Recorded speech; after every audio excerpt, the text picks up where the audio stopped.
Good morning, welcome back to my new blog. যে যেখান থেকে আমার এই ব্লগটা দেখছো, আশা করব সবাই খুব ভালো আছো। ঈশ্বর সবাইকে খুব ভালো রাখুক, সবার মনের আশা পূর্ণ করুক। আমরাও ভালো আছি। একটা নতুন দিনের সকাল, একটা নতুন ব্লগ নিয়ে চলে এসেছি। আশা করব আজকের ব্লগটাও তোমাদের অনেক বেশি ভালো লাগবে।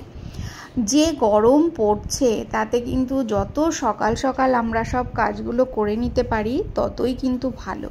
প্রচণ্ড পরিমাণে গরম পড়ছে, বেলার দিকে তো একদমই ভালো লাগে না কাজ করতে। যাই হোক, আজকে সকালটা অনেক তাড়াতাড়ি করে শুরু করলাম। এখানে দেখো একটা মর্নিং ড্রিঙ্ক, এনার্জি ড্রিঙ্ক বলতে পারো, গরমে অনেক উপকারিতা এর। প্রথমেই কথিলা নিয়ে নিয়েছি, তারপরে চিয়া সিড, আর এখানে মিশ্রি ভেজানো জল।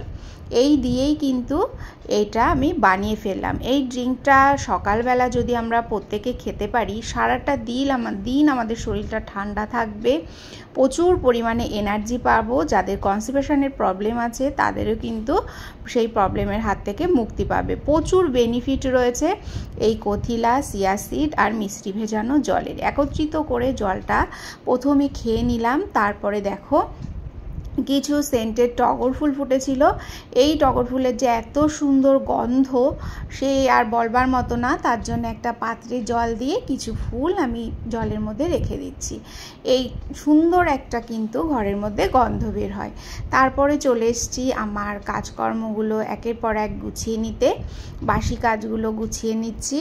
তো এই হেলথ ড্রিঙ্কটা সকালবেলায় কিন্তু যারা ডায়েটিং করছো তারাও খেতে পারো, যারা এমনি তারাও খেতে পারো। ছোট থেকে বড় সবাই কিন্তু এই হেলথ ড্রিঙ্কসটা খেতে পারো। ভীষণ পরিমাণে উপকারিতা এই কথিলার মধ্যে।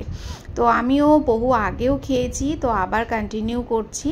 তারপর এই যে ঝাঁটপাট দিয়ে আমার অভ্যাস এগুলো একটু জল দিয়ে ঝাঁট দেওয়ার। কারণ এখন তো এই জায়গাটা আমার পাকা, যদিও আগেকার দিনে কি হতো, গোবর দিয়ে সবাই গোবর দিত। গোবরের একটা উপকারিতাও আছে, কিন্তু এখন গোবর পাওয়া যায় না। আর ওই লোকের বাড়ি থেকে গোবর আনা কোথায় পাবো, এটাও একটা সমস্যা। তো সেই জন্য আমি প্রত্যেকদিন ফ্রেশ জল দিয়ে এখানটা ঝাড়ু দিয়ে দিই। তারপরে চলে এসেছি কিচেনে এসে খুব ভালো করে কিচেনটাকে পরিষ্কার করে নিচ্ছি। তো এই দেখো, প্রথমে ভালো করে জালনা ঠালনা, প্রত্যেক দিন তো এখানে তেলগুলো ছিটে যায়। তো সেগুলো যদি আমরা রেগুলার সবসময় ওভেন যখন ক্লিন করি তখন একটু ক্লিন করে নিই, তাহলে কিন্তু যে তেল চিটচিটে ভাব সেটা কিন্তু আর থাকে না। তো সেই জন্যেই আমি সেটাই করে নিলাম। তারপরে দেখো এখন ওভেনটা কি সুন্দর চকচক করছে। তো এইভাবেই কিন্তু আমি প্রত্যেক দিন আমার কিচেনটাকে সবসময় ক্লিন করেই রাখি। আর এখন যেহেতু প্রচণ্ড টানের সময়, একটু মোছার সাথে সাথেই কিন্তু শুকিয়ে যায়। দেখতেও বেশ ভালো লাগে যখন শুকিয়ে যায়। তারপর এই যে বেশ কিছু বাসন হয়েছে, বাসনগুলো সব একে একে মেজে নিচ্ছি। তো এই তো আমার হয়ে গেল, রান্নাঘরটা পুরো পরিষ্কার। আর টেবিলটা যদি ওভেনের যে টেবিলটা, সিঙ্কটা যদি পরিষ্কার থাকে না, বেশ ভালো লাগে। তো তারপরে চলে এসেছি রান্নাঘরের কাজ কমপ্লিট করে ডাইনিং টেবিলটা মুছতে।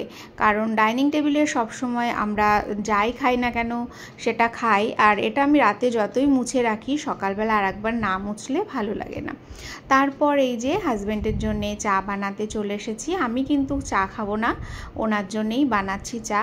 আমি তো একদমই চা খাওয়া খাই না কখনো, তো তার মাঝখানে একটু অর্ধেক খেতাম, কিন্তু এখন আর খাবো না। তো এই যে চা দিয়ে বিস্কিট দিয়ে ওনাকে দিয়ে দিচ্ছি।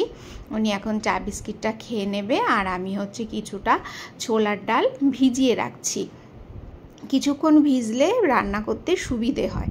তো এই তো জল দিয়ে ভিজিয়ে রাখলাম। তারপরেই দেখো এখানে মেয়ের ভাত হচ্ছে, আর এদিকে বসিয়ে দিয়েছি ছোলার ডালটা। সেদ্ধ ভাত করছি, মেয়ে খেয়ে স্কুলে যাবে। আর ছোলার ডাল করছি, সঙ্গে ওকে পরোটা বানিয়ে দেব। তো ছোলার ডাল করার জন্য 5 ফোড়ন দিয়ে দিয়েছি। আর ছোলার ডালের মধ্যে একটু আলু আর সয়াবিনটাও দিয়েছি। এটা করলেও কিন্তু বেশ সুন্দর লাগে খেতে। তারপরে লবণ, হলুদ এই দিয়ে রান্নাটাও বসিয়ে দিয়েছি। লাস্টে একটা গুঁড়ো মশলা আমি অ্যাড করেছি। তোমরা যদি কেউ গুঁড়ো মশলাটা দেখতে চাও ঘরে বানানো, তাহলে আমি কোনোদিন দেখিয়ে দেব। তো এক পাশে তরকারি, এক পাশে ভাত তো বসিয়ে দিলাম। দিয়ে এখানে একটু অল্প তেলে পরোটা ভেজে দেবো। সোনা স্কুলে নিয়ে যাবে, আর ওর বাবাও পরে ব্রেকফাস্টে খাবে। আমি পরোটা খাবো না, আমি একটা রুটি খাবো।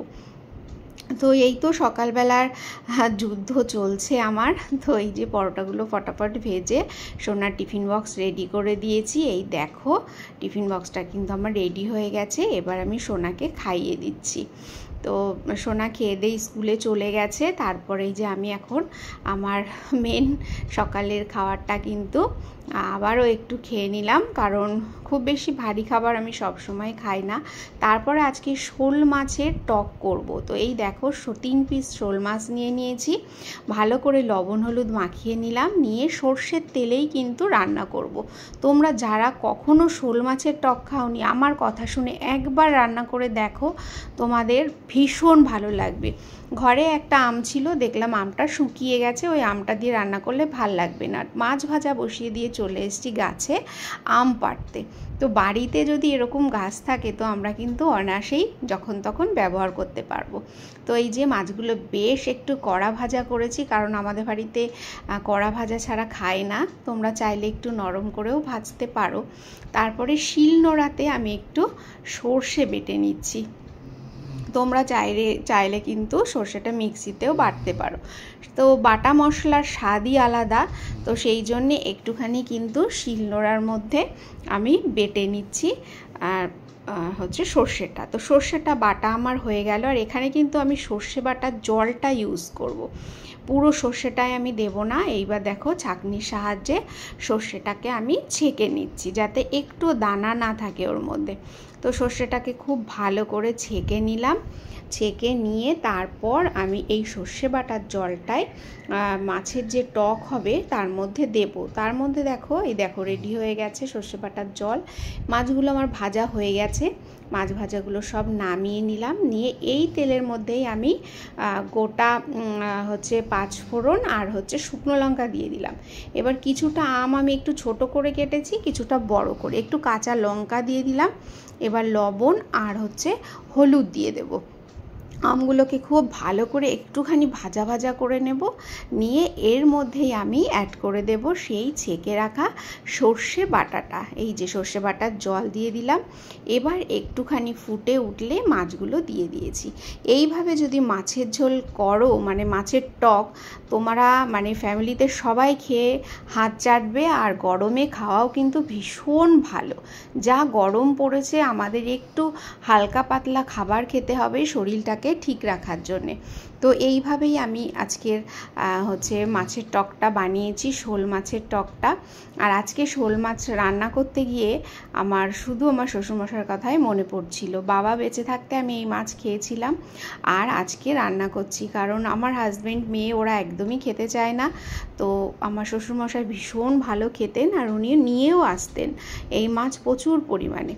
তো যাই হোক, আজকে তিনি আর নেই পৃথিবীতে, কিন্তু ভীষণ মনে পড়ছিল ওনার কথা। তো কি আর করা যাবে, সবই সময়ের ব্যবধান। তো তারপরে এখানে একটুখানি সজনে ডাঁটা দিয়ে, উচ্ছে দিয়ে, আলু দিয়ে তরকারিটাও আমি বসিয়ে দিলাম। উচ্ছে আলুর তরকারি করব সজনে ডাঁটা দিয়ে, আর এই শোল মাছের টক। মাছটা যেহেতু পুকুরের ছিল, ভীষণ টেস্টি মাছ, তো সেটা দিয়েই বানাচ্ছি। এতক্ষণ পর্যন্ত যারা আমার সাথে রয়েছো, যারা দেখছো, তোমাদের যদি ভালো লেগে থাকে অবশ্যই তোমরা তোমাদের ফ্রেন্ডস অ্যান্ড ফ্যামিলির সাথে আমার ব্লগটা শেয়ার করে দিও।